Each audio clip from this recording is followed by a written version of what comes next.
En ces jours-là, paraît Jean le Baptiste, qui proclame dans le désert de Judée « Convertissez-vous, car le royaume des cieux est tout proche ».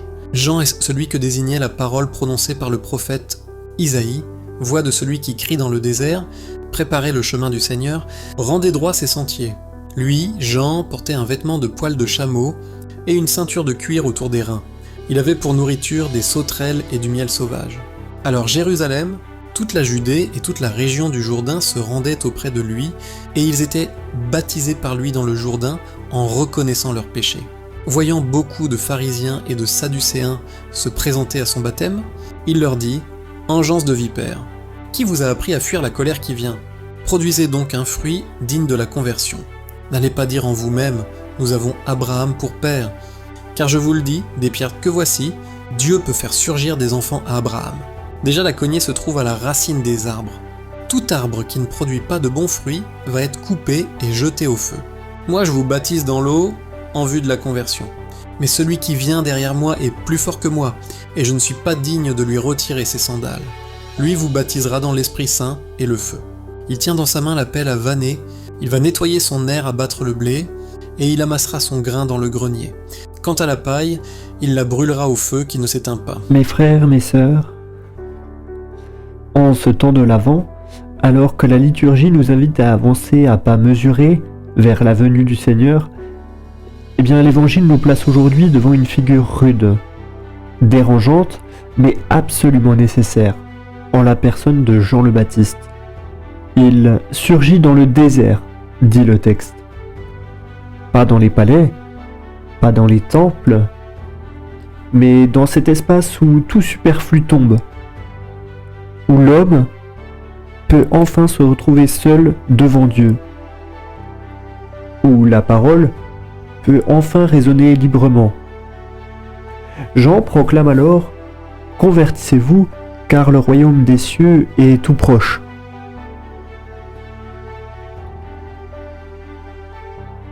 L'Avent ne commence jamais par un décor paisible, il commence par une secousse. C'est Dieu qui frappe à la porte du monde, et Jean, il ouvre la marche pour réveiller les cœurs.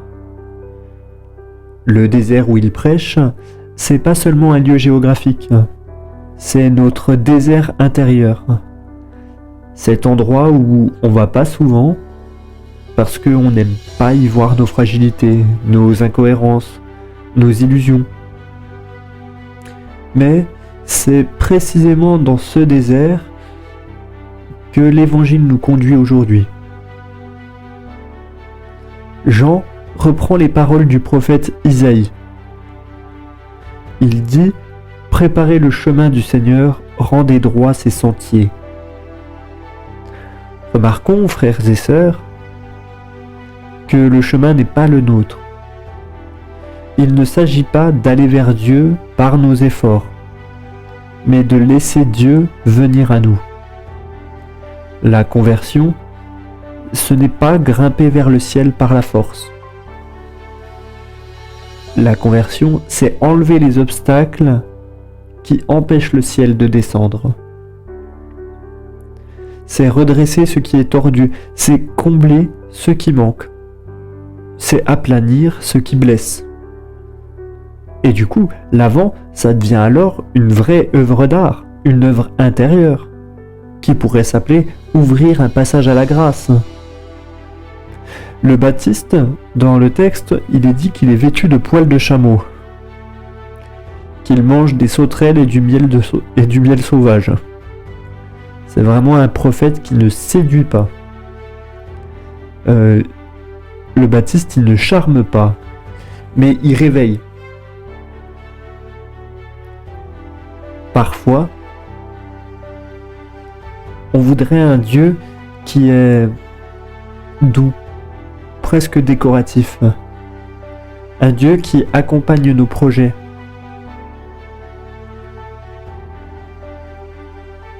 Un Dieu qui accompagne nos projets sans les bouleverser. Et Jean, eh bien, il vient briser cette illusion. Il nous rappelle que Dieu ne vient pas simplement pour ajouter une lumière de plus, il vient changer nos vies. Jean, il annonce, il dit « Déjà la cognée se trouve à la racine des arbres. Tout arbre qui ne produit pas de fruits, de bons fruits, sera coupé. » Alors c'est une parole dure, mais c'est pas une menace, c'est un diagnostic. La foi, elle ne peut pas se contenter de feuilles. Elle demande du fruit. Le Seigneur vient et il cherche un cœur ouvert. Un cœur qui porte la paix. Un cœur qui porte la justice, qui porte la douceur, la vérité. L'Avent, ce n'est pas, et ça n'a jamais été, un temps d'attente passif. C'est un temps qui demande du sérieux spirituel. D'ailleurs, Jean, il ajoute, « Celui qui vient derrière moi est plus fort que moi. Il vous baptisera dans l'Esprit Saint et le feu. » Et c'est ça, en fait, le cœur du message. Jean, c'est pas la destination, c'est le doigt qui pointe vers le Christ. Ce plus fort, il vient pas pour condamner, il vient pour transformer. Il vient avec le feu de l'esprit. C'est un feu qui purifie sans détruire.